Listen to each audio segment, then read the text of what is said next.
Hey, soul survivors, we're going to talk about what happens when you spoil a child too much or if the child is neglected. You can either use this for your children, how you're raising them, also to understand our person, understand ourselves, and spoiling a child. If you do that too much, there are several negative effects on their behavior, also their development, and some of the possible consequences. They may get a sense of entitlement. We see that a lot with our narcissists, especially the grandiose ones. So when a child is constantly given everything that they want, they become to feel entitled to it. It's kind of like something that they expect is starting to be ingrained in them, that they're just going to get things.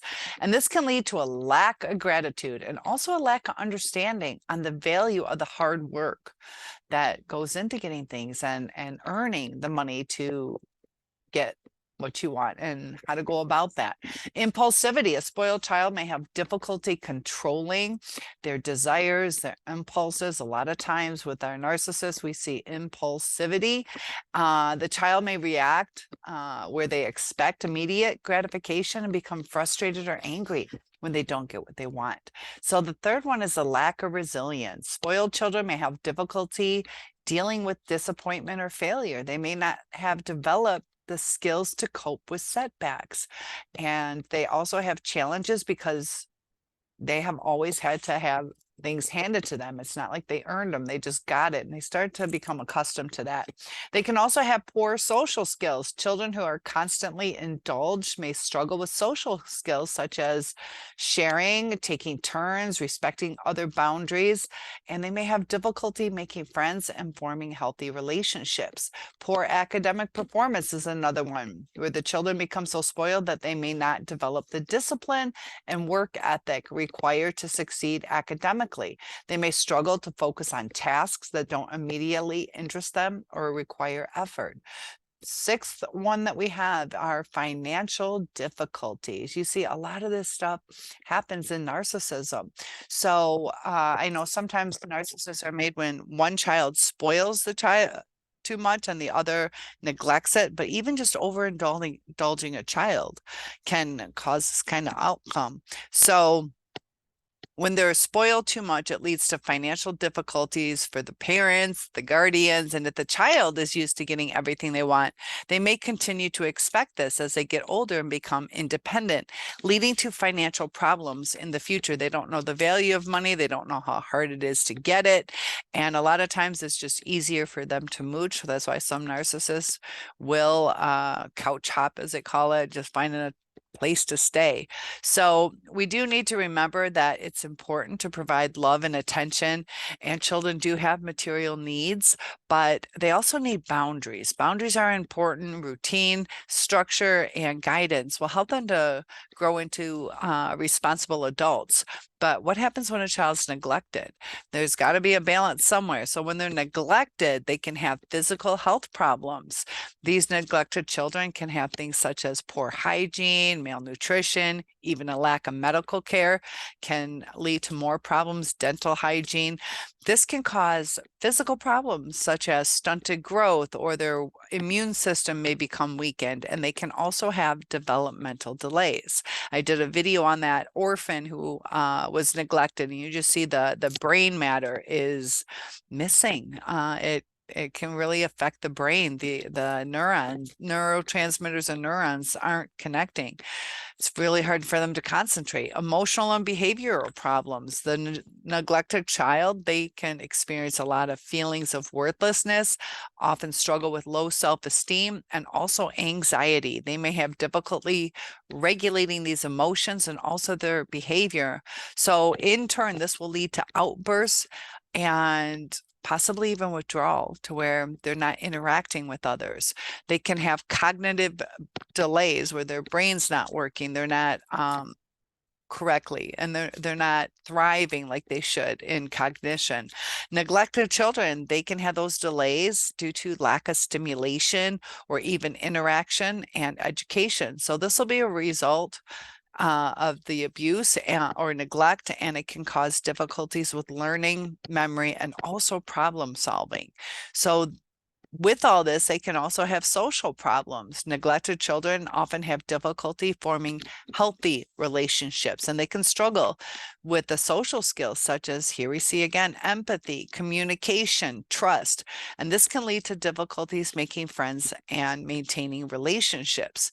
So mental health issues, even children, they can be at higher risk if they are neglected. They can have issues such as depression, anxiety, CPTSD, complex post-traumatic stress disorder, and they can also be at higher risk for substance abuse, possibly in the future. Hopefully they're not even doing it as a child, but a lot of them do start that. And they can also have very risky behaviors that they're not really taking care of their person, their life, and they just do whatever. They don't think things through. Long-term effects. These long-term effects on a child's development and also their well-being, it can be lifelong. Neglected children can struggle all the way into adulthood and throughout their life with difficulties forming healthy relationships. They'll have relationships. Are they always healthy? They have a hard time maintaining employment sometimes and also functioning independently. That's why narcissists, they don't like to be alone. And there's a lot going on in the narcissistic brain, but there needs to be a balance during the developmental stages for a full, healthy, happy life. So by overindulging the child, they do become spoiled. You hear the spare the rod, spoil the child, and that kind of just, can mean just put boundaries or limits on things, not to where the child feels almost godlike, where all they have to do is ask and they get it, or they find manipulation tactics to get what they want. They'll throw a fit or they'll cry until we give in. So it's important to communicate the right way. Neglect is something that, possibly if you need some resources, if you're under financial strain, but it also helps us understand some of the mental illness that is in America and all over the world and how to address it. That food insecurity is a real thing. I can't remember if it's 1 in 6 or 1 in 8. I think it's like 1 in 6. It keeps changing to the amount of children that have food insecurity where they don't know where their next meal is going to be. I worked at a school where it was like 47% didn't have a stable place to live. They were considered homeless, which means they're kind of transient between grandmas, possibly a hotel, moving around a lot. Some of them, possibly sleeping in cars. That there are a lot of kids going through strains on top of this. But when you overindulge a child, this is on a viewer topic of when the child is spoiled, and this is where it gets tricky too with the love bombing. In a parental child situation, that they don't see the full scope of, it's going to be too difficult. Mommy doesn't have the money right now, or I have to work extra to get that, and you're going to have to go to the sitters for that, or, where everything's done for them. They don't learn how to possibly clean their room or how to cook or how to do their laundry. And then they're just put out into adult world and they don't realize that, whoa, life is way different than having everything handed to you on a silver spoon. So with our narcissist, when we go through the love bombing stage, it's almost like that spoiling, we're spoiling each other. And, even if we're willing to keep doing that, the narcissist kind of turns back to that childhood. Remember, their brains are in a childlike state, and, they just pull that entitlement card. And, it's easier. That's how they get whatever they want. But unfortunately, in doing that, they devalue the person, biting the hand that feeds them type thing. That, eventually, you got to put a stop to the spoiled breadiness sometimes. That, when you do that with the narcissist, they're so used to it that they're just going to go get it somewhere else. And they play that whole part, spoiling each other. And then it's like, whoa. So I watched something very interesting yesterday, kept me up to like 5 in the morning, on the way that the narcissist kind of claims their partner as a mother in a sense, whether it's a male or female person, they claim the victim as a mother type figure.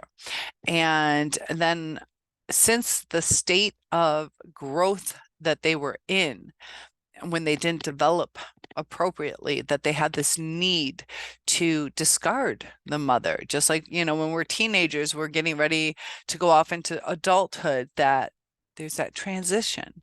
And while they may have moved out and all that, they didn't develop the necessary steps to prepare themselves.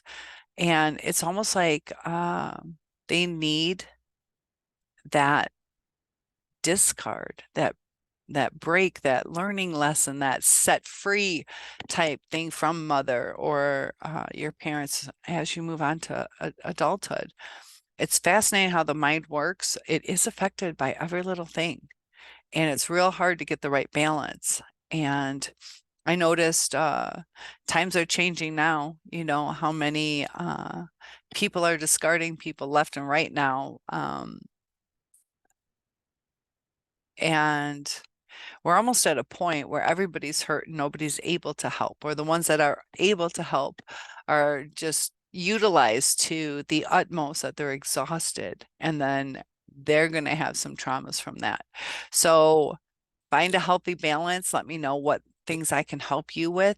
But, you know, sometimes we love our kids so much that we want to give them the world, but we have to prepare them for the world. And there is a balance. So thank you for that question. Topic requests are welcome, and I'll see you in the next video. Hope that was helpful.